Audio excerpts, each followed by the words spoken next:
सचिन पायलट जी, दीपक बैद जी, मोहन मरकाम जी, धनेन्द्र साहू जी, फूलो देवी नेताम जी, लकेश्वर बघेल जी, हमारे कैंडिडेट कवासी लखमा जी, स्टेज पे कांग्रेस पार्टी के सीनियर नेता, पार्टी के प्यारे कार्यकर्ता, भाई और बहनों, आप सबका यहां बहुत बहुत स्वागत, नमस्कार।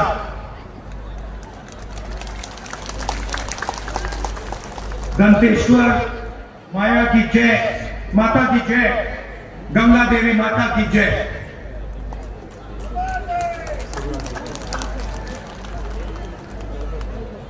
आपके सामने चुनाव है और दो विचारधाराओं की लड़ाई है। एक तरफ कांग्रेस पार्टी, इंडिया अलायंस, जो लोकतंत्र और कॉन्स्टिट्यूशन, संविधान को बचाने के लिए लड़ रहे हैं, और दूसरी तरफ नरेंद्र मोदी जी, अदानी जी, आरएसएस, जो संविधान पर, लोकतंत्र पर आक्रमण कर रहे हैं, संविधान को खत्म करने की कोशिश कर रहे हैं। मोदी जी ने आदिवासी शब्द को बदलने की कोशिश की। हम आपको आदिवासी कहते हैं, बीजेपी के लोग आपको वनवासी कहते हैं।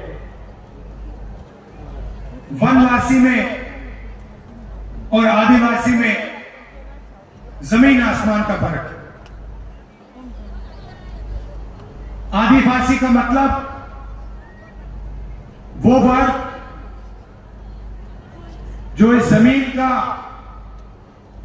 जल का, जंगल का पहला और असली मालिक था।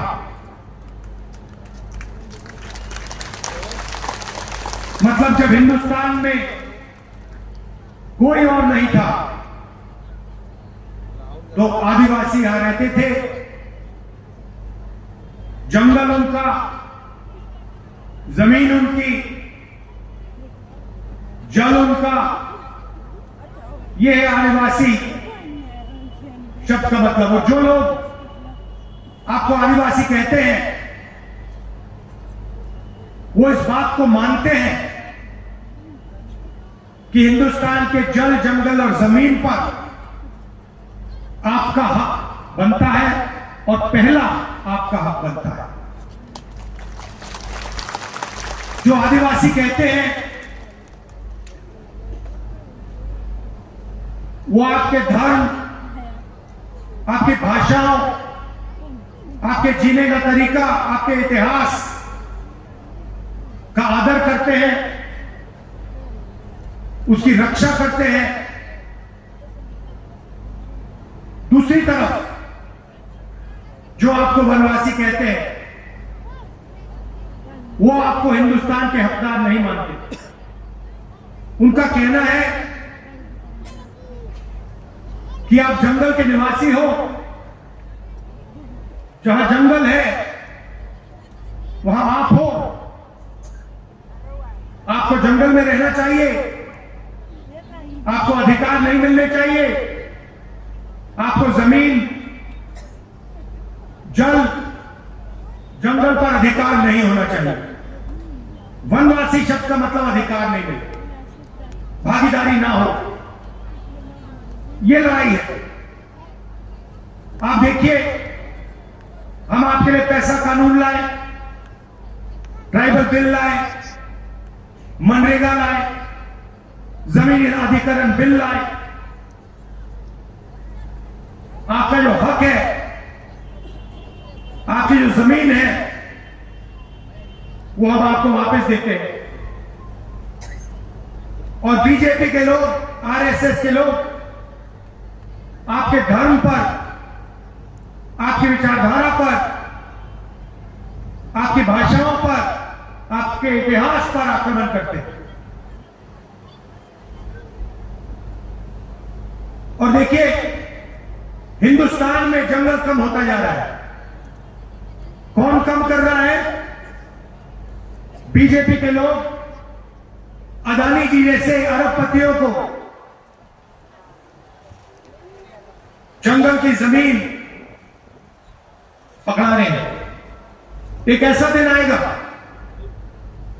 जब हिंदुस्तान में जंगल नहीं होगा और फिर बीजेपी, आरएसएस के लोग आपसे कहेंगे आप तो वनवासी हो, अब तो वन ही नहीं है, जंगल ही नहीं है, तो आप कहीं के नहीं हो। ये सोच है उनकी। ये चाहते हैं कि आपके बेटे बड़े कॉलेजेस में, यूनिवर्सिटी में ना जाए। ये चाहते हैं कि आपके बच्चे हिंदुस्तान की बड़ी बड़ी कंपनियों में काम ना करें, बड़े बड़े ब्यूरोक्रेट ना बने। हम चाहते हैं कि हिंदुस्तान में आपको भागीदारी मिले, आपको धन मिले, आपके बच्चों को ये बात हुआ क्या? शिक्षा मिले, कॉलेज यूनिवर्सिटी में उनको जगह मिले। यह फर्क है। अब नरेंद्र मोदी हर भाषण में अलग अलग चीजें कहते हैं। कभी समुद्र के नीचे घुस जाते हैं, देखा होगा आपने, देखा ना, समुद्र के नीचे पूजा हो रही है। कोविड होता है, देश को कहते हैं भाइयों बहनों थाली बजाओ, मतलब ऑक्सीजन नहीं है, सांस नहीं ली जा रही, अस्पताल के सामने लाशों का ढेर पड़ा है और हिंदुस्तान का प्रधानमंत्री कह रहा है थाली बजाओ। उसके बाद जब थाली से काम नहीं हुआ, कहते अब मोबाइल फोन की लाइट जलाओ। अस्पतालों में बिजली नहीं थी और नरेंद्र मोदी कहते हैं मोबाइल फोन की लाइट जलाओ। और लाखों लोग कोविड के कारण मरे।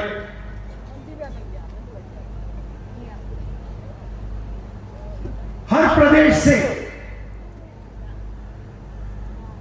गरीब लोग घर वापस लौटे।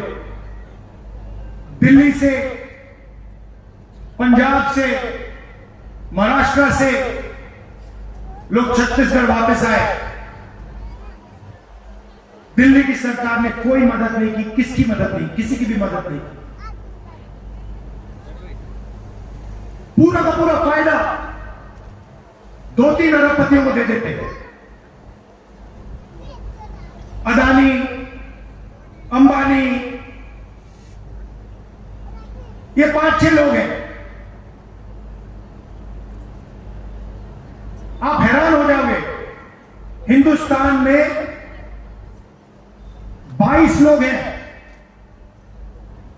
जिनके पास उतना ही धन है जितना 70 करोड़ हिंदुस्तानी लोगों के पास है। एक तरफ 22 लोग और दूसरी तरफ 70 करोड़ लोग, उनके पास भी उतना ही धन जितना इनके पास। और नरेंद्र मोदी 24 घंटा इन 22-25 लोगों की मदद करते रहते हैं। बेरोजगारी फैल रही है। किसी से भी पूछो, आप किसी भी प्रदेश में चले जाओ, सबसे बड़े मुद्दे कौन से हैं? सब लोग आपको कहेंगे बेरोजगारी, महंगाई, भागीदारी। बेरोजगारी, महंगाई, भागीदारी। कभी आपने मीडिया को बेरोजगारी की बात करते हुए देखा? कभी बोलते हैं बेरोजगारी के बारे में? कभी महंगाई के बारे में बोलते हैं? भागीदारी के बारे में बोलते हैं? ये आपको मोदी जी दिखाते हैं, कभी हवाई जहाज में उड़ते हुए, कभी समुद्र के नीचे जाते हुए, चलो चलो कभी मंदिर में पूजा करते हुए। राम मंदिर का उद्घाटन हुआ, हिंदुस्तान की राष्ट्रपति आदिवासी है, उनको कहा गया कि आप राम मंदिर के इनॉग्रेशन में नहीं आ सकती, मना कर दिया उनको। राष्ट्रपति को मना किया, क्यों? क्योंकि वह आदिवासी थे। सिर्फ यह कारण, आदिवासी को राम मंदिर के इनॉग्रेशन में हम नहीं आने देंगे। यह मोदी जी ने देश को मैसेज दिया। यह इनकी सोच है। और पता नहीं आपने देखा नहीं देखा, बीजेपी का नेता आदिवासी युवा पर पेशाब कर रहा है। देखे? सबने देखा ना? और पेशाब कर रहा है, और फिर उस वीडियो को बीजेपी के लोग पूरे हिंदुस्तान में फैला रहे हैं कि देखो, आदिवासियों के साथ हम क्या कर सकते हैं। ये इनकी सोच है, और इनका लक्ष्य वही है कि आपका जल, जंगल, जमीन उठा के ले ले, आपको एक दूसरे से लड़ा दे, और अदानी जी को आपकी जंगल, जमीन, जल पकड़ा दे। अब सवाल उठता है कि नरेंद्र मोदी जी बीजेपी अरबपतियों के लिए काम करती है, तो चुनाव जीतने के बाद कांग्रेस पार्टी क्या करने जा रही है? जो पूरा का पूरा धन इन्होंने चुने हुए लोगों को दे दिया, किसानों से छीन लिया, मजदूरों से छीन लिया, आदिवासियों से, दलितों से, पिछड़ों से छीन लिया, उसके बारे में कांग्रेस पार्टी क्या करने जा रही है, यह मैं आज आपको बताने आया। हम 5 काम करने जा रहे हैं। सबसे पहला काम, बेरोजगारी। इस पर हम जबरदस्त एक्शन लेने जा रहे हैं। 30 लाख सरकारी वैकेंसीज है, नरेंद्र मोदी जी इनको भरते नहीं। इन 30 लाख वैकेंसीज को हमारी सरकार बनते ही हम आपके हवाले कर देंगे।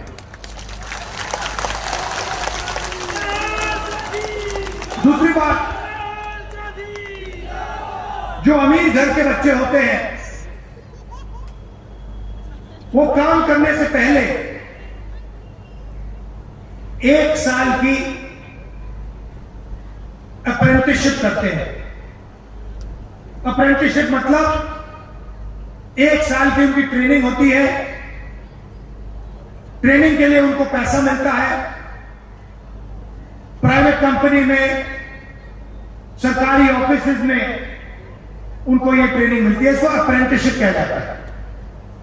अब आपको याद होगा, हम आपके लिए मनरेगा लाए थे, रोजगार का अधिकार,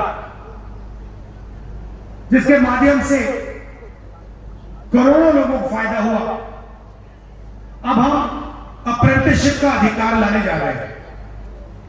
तो हिंदुस्तान में जो भी शिक्षित युवा है, चाहे उनके पास डिग्री हो, डिप्लोमा हो, कॉलेज यूनिवर्सिटी की डिग्री हो, उन सबको हम अप्रेंटिसशिप का अधिकार देने जा रहे हैं। तो होगा क्या? हिंदुस्तान के सब बेरोजगार युवाओं को सरकार ये अधिकार देगी, 1 साल के लिए प्राइवेट कंपनी में, सरकारी पीएसयू में, पब्लिक सेक्टर यूनिट्स में, सरकारी ऑफिसेज में हिंदुस्तान के बेरोजगार युवाओं को 1 साल की नौकरी मिलेगी, उसमें उनकी ट्रेनिंग होगी और 1 साल के लिए उनको सीधा बैंक अकाउंट में 1 लाख रुपया दिया जाएगा। उसके बाद अगर उन्होंने अच्छा काम किया तो उन्हीं संस्थाओं में उन्हें पक्की नौकरी मिलेगी। तो एक प्रकार से युवाओं के लिए यह जॉब मार्केट के अंदर जाने का एक तरीका है। जॉब मार्केट के दरवाजे हम आपके लिए खोल रहे हैं। दूसरी बात, आपको मालूम है कि गरीब लोगों को परमानेंट नौकरी नहीं मिलती। अमीर लोगों को सैलरी मिलती है, पेंशन मिलता है, मेडिकल मिलता है, सब कुछ मिलता है।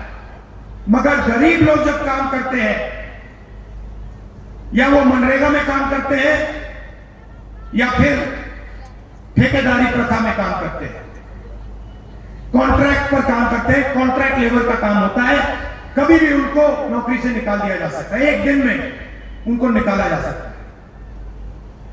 तो कांग्रेस पार्टी ने निर्णय लिया है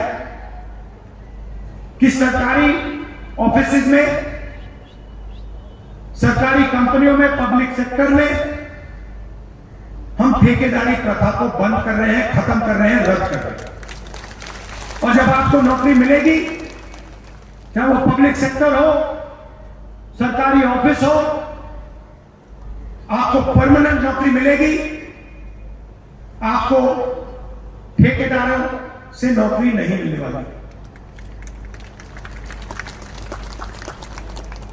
नरेंद्र मोदी जी ने 16 लाख करोड़ रुपया उन्हें 22-25 लोगों का कर्जा माफ किया।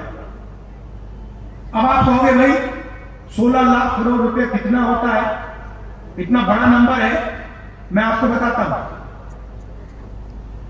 24 साल का मनरेगा का पैसा, 24 साल मनरेगा का पैसा नरेंद्र मोदी जी ने 22-25 लोगों का कर्जा माफ किया। 24 साल का मनरेगा का पैसा उन्होंने उनको पकड़ा दिया 22 में। किसानों का कर्जा कभी माफ नहीं करते। छत्तीसगढ़ में आपको याद होगा, हमने किसानों का कर्जा माफ किया, किसानों को सही दाम दिलवाया, धान के लिए सही दाम दिलवाया। अब हम वो देश में करने जा रहे हैं। जैसे हमारी सरकार आएगी, हमारा सबसे पहला काम किसानों का कर्जा माफ होगा और जो लीगल कानूनी एमएसपी हम हिंदुस्तान के किसान को देने जा रहे हैं, उनको सही दाम मिलेगा और लीगल गारंटी, कानूनी गारंटी के साथ उन्हें सही दाम दिया जाएगा। यहां काफी महिलाएं आई हैं। आप देश के भविष्य की रक्षा करते हो, बच्चों की देखभाल करते हो।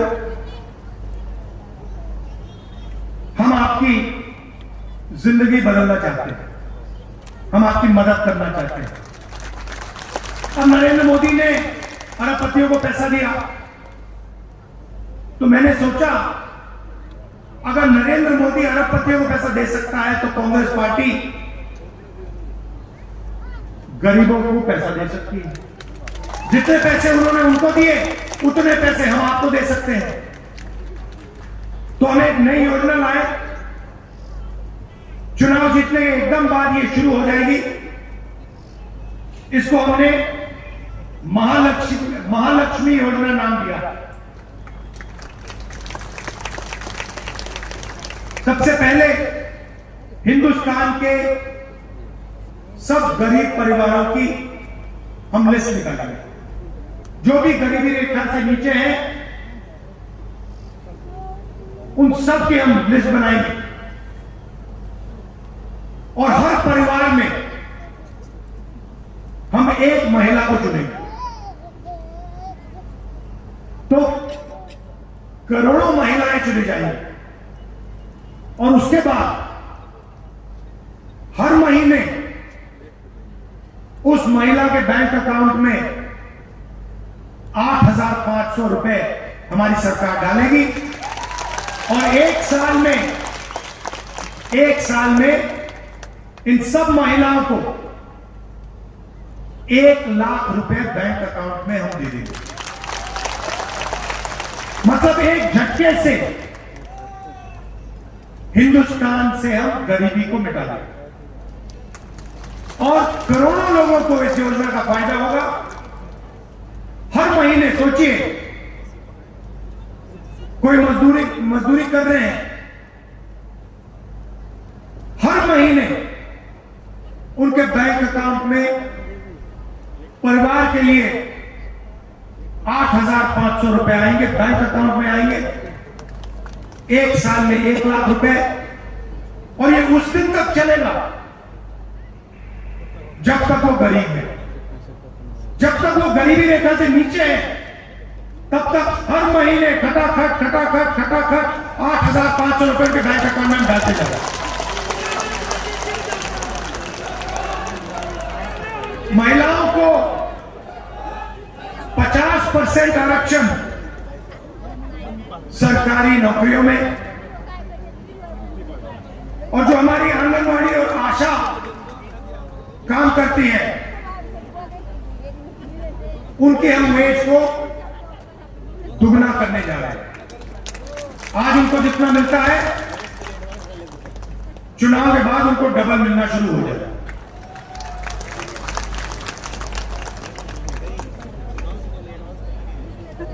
भाइयों और बहनों, आदिवासियों की आबादी 8% है हिंदुस्तान में, दलितों की 15%, पिछड़ों की 50%, गरीब जनरल कास्ट 5% मान लो, माइनॉरिटी 15% मान लो, 90% आबादी इन लोगों की है।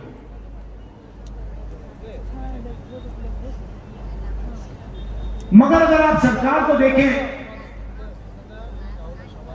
बड़ी बड़ी कंपनियों को देखें, मीडिया को देखें, इनकी कहीं भी भागीदारी नहीं। मैं आपको छोटा सा उदाहरण देता हूं।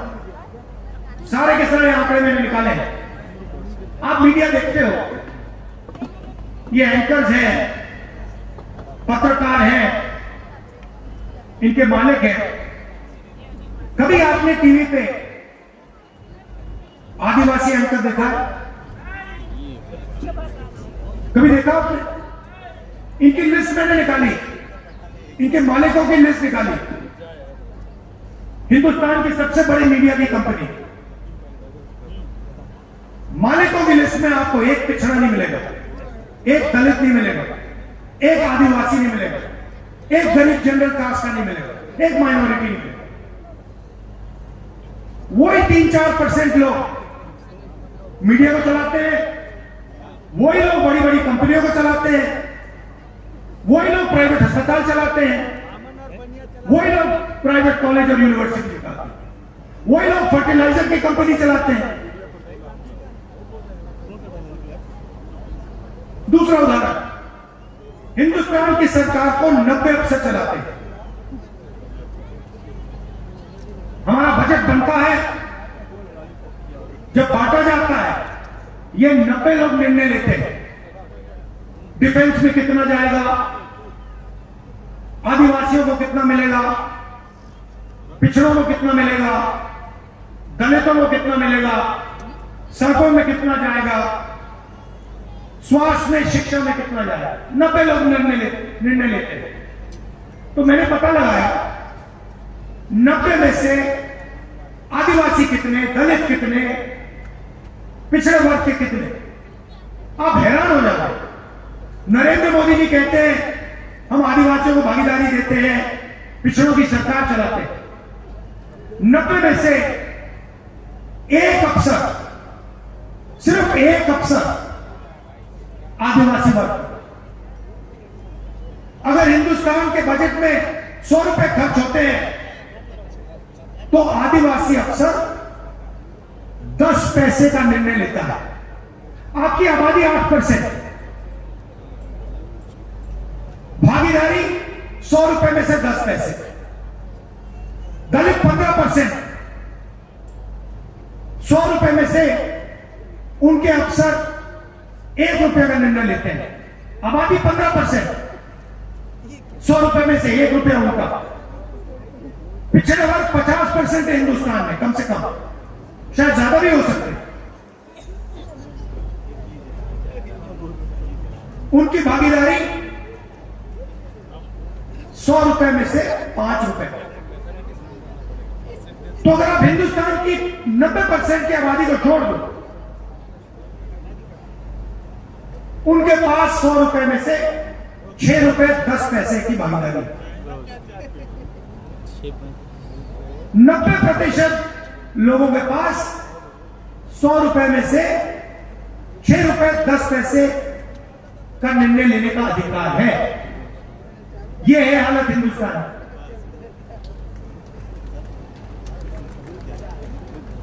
इसीलिए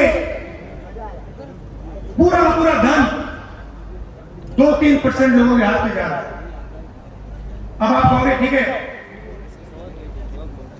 प्रॉब्लम तो आपने बता दी, सॉल्यूशन क्या है? सॉल्यूशन जाति जनगणना। जाति जनगणना मतलब जाति जनगणना के बाद सबको पता लग जाएगा कि हमारी आबादी कितनी है और हमारे लोगों को इस देश की संस्थाओं में, इस देश का धन हमारे लोगों के पास कितना है। उसके बाद सच्चा विकास हो पाएगा। आज आप जीएसटी देते हो, आदिवासी देते हैं, किसान देते हैं, मजदूर देते हैं, और जब आपका पैसा बांटा जाता है आपके लोग उसमें है ही नहीं। मीडिया में आपका एक आदमी नहीं, हिंदुस्तान की सबसे बड़ी 200 कंपनियों में आपका एक आदमी नहीं, मालिकों की लिस्ट में नहीं, मैनेजमेंट पे नहीं, कहीं नहीं। तो हिंदुस्तान के 90% लोग कहीं है ही नहीं। वो कॉन्ट्रैक्ट लेबर से काम कर रहे हैं, मनरेगा का काम कर रहे हैं, और 2-3% लोग मौज कर रहे हैं। तो इसको बदलने का पहला कदम जाति जनगणना है। और ये भी जैसे ही हम चुनाव जीतेंगे, हमारी सरकार आएगी, हम जाति जनगणना आपके लिए कर देंगे। दूध का दूध, पानी का पानी हो जाएगा। यहां हमारे कैंडिडेट हैं लखमा जी, इनको भारी बहुमत से जिताइए, इनको लोकसभा भेजिए, और बाकी जो हमारे कैंडिडेट्स हैं उनकी भी मदद कीजिए, उन सबको भारी बहुमत से जिताइए। आप सबका दिल से बहुत बहुत धन्यवाद। नमस्कार, जय हिंद। धन्यवाद माननीय राहुल गांधी जी, हम जो नेता, जन जन जो नेता माननीय राहुल गांधी जी विस्तार सांग लो। एक बार दोनों हाथ खड़े करूं बाती, ताली बजाऊं बाती, समर्थन करूं दिया, दोनों हाथ खड़े करूं बाती, और आभार प्रदर्शन कर दो दे बलराम मौर्य जी, आभार प्रदर्शन कर दे बलराम मौर्य जी। आज आमचो चुनावी आमसभाने आमचो पूर्व राष्ट्रीय अध्यक्ष आदरणीय राहुल गांधी जी और आमचो आदरणीय सचिन पायलट जी, आदरणीय दीपक बेद जी, और आता जितना बलुकरा सभी सम्मानित मन, आमचो जिला अध्यक्ष मन, ब्लॉक अध्यक्ष मन, सब आमचो माता बहन मन, आमचो सियान मन, सब मीडिया साथी मन, आज जो कार्यक्रम ने इलाज और इस कार्यक्रम में सफल बनालास